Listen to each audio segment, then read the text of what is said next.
மூலவருக்கு பூஜை செய்ய செய்ய வானில் வட்டமடித்த கருடன்.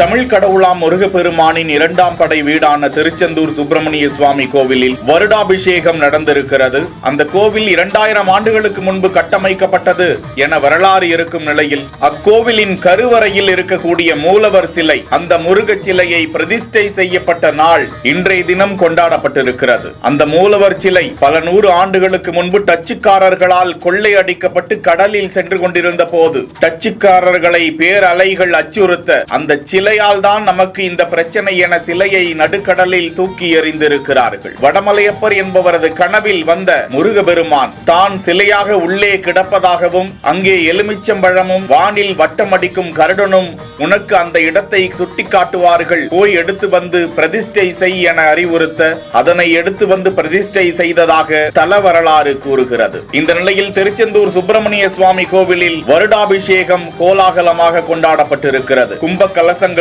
புனித நீர் ஊற்ற கருடன் வானில் வட்டமடிக்க அதனை பார்த்த பக்தர்கள் முருகனுக்கு அரோகரா என விண்ணை பிளக்க கோஷமிட்டனர். செய்திகளை உடனுக்குடன் தெரிந்து கொள்ள பிஹைண்ட் வுட்ஸ் நியூஸ் வாட்ஸ்அப் சேனலுடன் இணைந்திருங்கள். செய்திகளை வழங்கியோர் Manju group, Sims pharmacy and clinics, grand royal tours.